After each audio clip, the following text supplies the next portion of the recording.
para amanhã aquilo que você pode resolver hoje, né? Todo mundo fala isso, mas será que todo mundo faz? Será? Juliana, seja bem-vinda ao nosso programa. Obrigada. A Juliana fez, né, Juliana? Sim. Você combinou de vir hoje.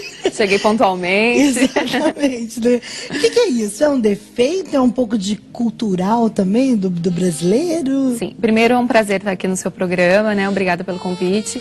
E, na verdade, existe um aspecto cultural, social. O brasileiro tem uma dificuldade mesmo de preparar, de planejar.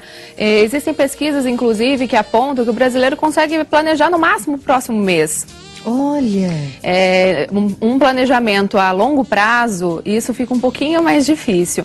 E a gente observa que lá na família, né, quando a criança é pequena, já tem isso um pouco dos pais. Os pais acabam, às vezes, atrasando levar o filho na escola, atrasam para buscar, e aí a criança vai crescendo observando isso. É um exemplo. Sim, na verdade, um mau exemplo. Um mau exemplo.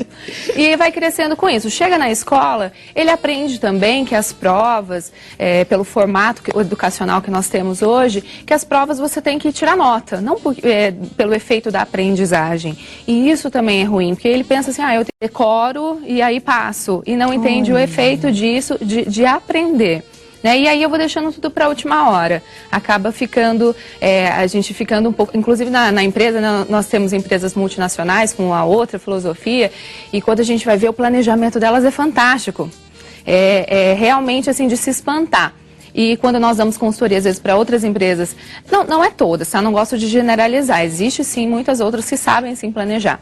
Mas, por exemplo, uma empresa pequena, uma empresa média, ela, de repente, cresce. Cresce, se vê como grande, com tantos funcionários e diz, nossa, eu nunca planejei. E aí acaba precisando de ajuda para organizar, planejar e organizar todos os processos. E a palavra não é muito bonita não, né? Procrastinação. Palavra feia. E procrastinar é o ato de deixar para depois, deixar para a última hora, deixar para o último minuto. Isso. Né? O que acaba sendo até deselegante, né? Sim, a procrastinação ela acaba nos limitando e deixando aquilo que é realmente, aquilo que é de fato importante para segundo plano. Na pós-graduação tinha uma aluna que passou muito tempo na Europa. E uma vez nós marcamos um almoço, e há 15 dias antes, faltava 15 minutos para o almoço, eu liguei para ela, e aí, tudo certo para o nosso almoço? Ela, sim, aí chegou no horário do almoço, ela, Juliana, você me desculpa eu ter respondido daquela maneira que, como eu fiquei muito tempo fora, para mim, como estava combinado, não precisava nem de uma ligação. Já estava certo, né? A gente já via, aqui não, no Brasil é um pouco diferente. Isso que a gente tem de confirmar, né? Você recebe, por exemplo, um convite para um casamento. Aí tem lá, confirme presença até o dia tal. Sim, e às vezes, né? O que acontece? Eu tenho o hábito de fazer isso, não, liga confirmando, porque muitas vezes as pessoas desmarcam na última hora. Não vou poder ir. Isso é muito também, é um aspecto cultural, brasileiro. Tá, agora, a palavra bonita, contrária de procrastinação, é então a planejamento. Sim, né? sem dúvida. Aqui no programa Sabor de Vida é muito engraçado, sabe? A gente senta assim e a gente faz o possível para planejar com um mês de antecedência. O programa diário, né? Os especiais, aquele que a gente de repente está em contato com o convidado, que está sendo mais difícil por conta de morar longe, de ter muitos compromissos, um médico ou outro assim, né? Mas, Juliana, quando acontece, por exemplo, do convidado de amanhã é 17, né? Isso. Amanhã, liga agora, nós estamos conversando aqui, as meninas estão, né, confirmando, fazendo esse trabalho. Nossa, como atrapalha a vida. E aí, no começo, nós falamos exatamente isso. Tem gente que não planeja a sua vida, fica deixando para depois e atrapalha a vida dos outros, né? Eu tenho que pensar, existe um princípio que nós trabalhamos no coaching, que é você pensar que as suas decisões, elas impactam na vida das outras pessoas o tempo inteiro, tá? Positivamente ou negativamente. Por isso que nós temos que nos responsabilizar pelas nossas escolhas. Né? E nós escolhemos o tempo inteiro. E como é que essas escolhas estão impactando na vida das outras? Um casal. Um casal que não compartilha suas decisões, que não se planeja junto, ele pode tomar uma decisão e de repente impactar negativamente no seu casamento. Né? Então isso é muito importante pensar. Godet já dizia, né, que nós não podemos deixar à mercê as coisas menos importantes, as coisas importantes à mercê das menos importantes. Nós precisamos fazer as escolhas, precisamos pensar o que de fato é importante. Existem algumas perguntas que nós precisamos fazer para ter um bom planejamento. E normalmente nós não a fazemos, nós não temos esse tipo de reflexão. Nós deixamos as coisas acontecerem e a maneira que elas vão acontecendo, eu vou vendo qual vai ser a minha postura, o meu posicionamento para isso.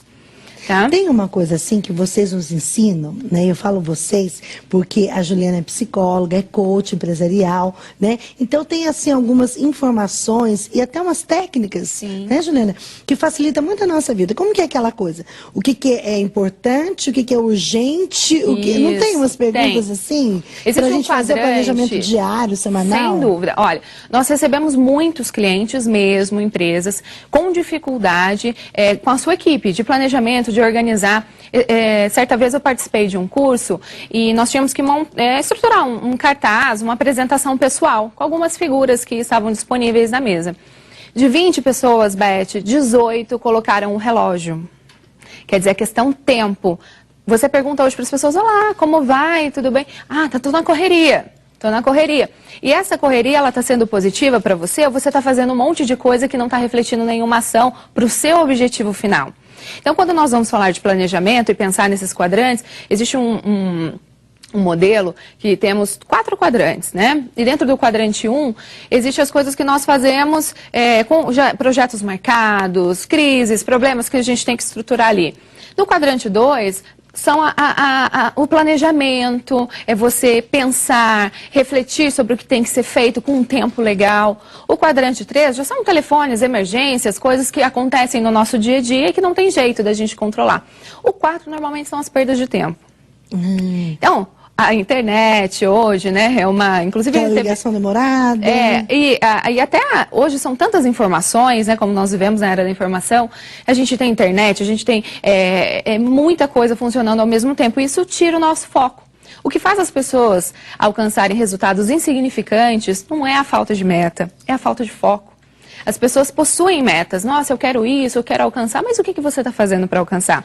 Gente, a Juliana parece que está falando com a gente, né? Hoje, por exemplo, ontem à noite eu fiquei em casa. O que eu tenho que fazer amanhã? Tem que comprar isso, tem que resolver isso, tem que ir no banco, né? E aí a gente sai de casa já perdendo foco. Isso, porque aí na hora de fazer o planejamento... Vitrine, pronto, já perdeu tempo. E na hora de fazer o planejamento, Beth, é muito importante a gente colocar... Eu falo para os meus clientes, vamos fazer um planejamento diário, faça um checklist, quais são as coisas que você tem que fazer para esse dia. Mas é real? Você tem tempo para isso? Porque senão, no final do dia eu vou estar extremamente frustrada. Nossa, eu tinha tanta coisa para fazer e olha o que eu fiz, nada. Mas você analisou o seu tempo e viu se aquilo realmente caberia naquele dia. E esse trabalho de você escolher as coisas importantes, isso é algo assim fantástico, porque eu preciso abrir mão. E muitas vezes nós não queremos abrir mão ou não conscientemente. Nós precisamos aprender a falar esse não. Né? Na verdade, assim, o gerenciamento de si, uma pessoa que tem que é uma pessoa que tem esse controle, gerencia bem a sua vida, ela tem a disciplina dentro de si. Né? A disciplina, ela vem da palavra discípulo. O que é esse discípulo? É ser discípulo dos seus próprios valores, um conjunto de valores importantes para nortear a sua caminhada. E aí, quando eu tenho isso claro, eu vou conseguir fazer na minha caminhada as escolhas adequadas. Tá? E aí eu vou conseguir, quando eu tenho um propósito de vida vibrante, porque o que faz as pessoas desistirem no meio do caminho? De alguns objetivos, de coisas que elas precisam fazer ou querem alcançar para esse ano ou para o ano seguinte. É porque, de repente, aquilo não era encantador, não era realmente o que tocava. E aí acabou ficando pelo caminho.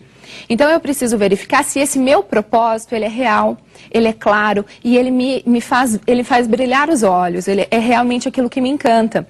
Porque aí sim eu vou conseguir falar um sim entusiasmado, vibrante para esse meu propósito e um não para o que me tira do foco. É mais ou menos quando a gente está guardando dinheiro para comprar alguma coisa, para realizar algum sonho, né? Então tem que ter muita firmeza para você falar, não vou comprar aquele sapato lindo. Pensar o meu no foco tá... Né, na viagem que eu quero fazer. Né? Agora explica para mim, assim, até para quem está acompanhando o nosso programa.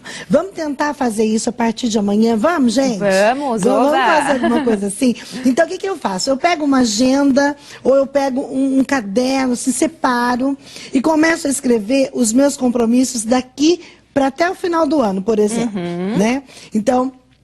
eu já vou planejando, a palavra é planejamento. E a palavra feia é procrastinação, né? Deixar para depois. Então eu já coloco lá, por exemplo, no Natal, onde eu vou passar o Natal, quais serão as pessoas que eu quero trocar presentes, né? Quanto de dinheiro eu quero gastar nesses presentes. Eu já vou anotando tudo num papel. E diariamente, por exemplo, amanhã eu tenho uma consulta no médico, né? Eu já coloco lá também horários, que hora que eu pretendo sair, é assim, para quando chegar no final do dia falar, ai, tô cansado, mas também fiz tudo isso. Sim. Como você estava dizendo, se a gente não vê, a gente fala, tô cansado, parece que eu não fiz nada. Isso. Na verdade, a gente faz, né, diariamente. Exatamente, faz. É preciso sempre averiguar, isso assim, sempre sendo profissional, sendo uma profissional do lar, né, a mãe, a dona de casa, que tem também uma série de coisas para fazer, ela precisa organizar, gerenciar o seu tempo, a sua semana. Existem mulheres, né, que lavam roupa a semana inteira, e aí nunca tem tempo para nada. Então, como é que eu posso administrar as minhas atividades de casa, né? O que eu tenho de objetivo para o ano que vem? Quem está comigo nesse sonho? O meu marido, os meus filhos? Eu preciso compartilhar isso com eles? É importante compartilhar com quem está próximo, para que elas comprem o sonho também, porque a gente precisa de ajuda para tudo, né? Então existem atividades que eu posso delegar, que eu posso passar. Então eu estou centralizando tudo como mãe, por exemplo. Eu posso passar alguma coisa para o meu filho, para ele de repente resolver também e ensiná-lo a ter responsabilidades dessa maneira.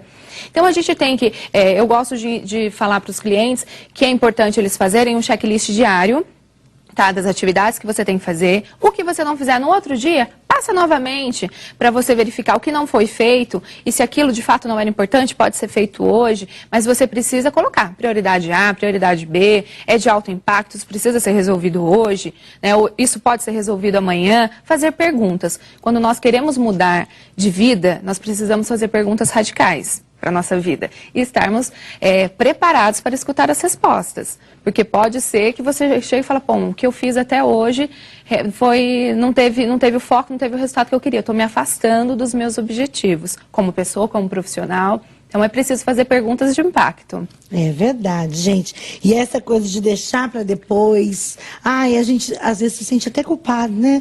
Nossa, por que eu não fiz aquilo? Por que eu não tirei um tempinho? Era tão importante. Sim. E olha, se perde muito deixando para depois também. Com certeza. A gente não teve tempo que te falar, mas você fala assim, preciso pagar uma conta hoje. Vai rolando, fechou o banco, você deixa para depois. Aí tem juros, não é mesmo? Então a gente precisa se organizar. Só para a gente fechar, uma pergunta que eu queria deixar para os seus telespectadores é, de hoje para amanhã, o que eu posso fazer para mudar toda essa realidade? Algo concreto. O que eu posso fazer de hoje para amanhã, que eu não estou fazendo, e que pode mudar toda essa minha realidade? Uma atividade, uma ligação, repensar minha agenda, né? O que eu posso fazer de hoje para amanhã que vai impactar positivamente na minha vida e na vida do outro? Essa é uma pergunta-chave.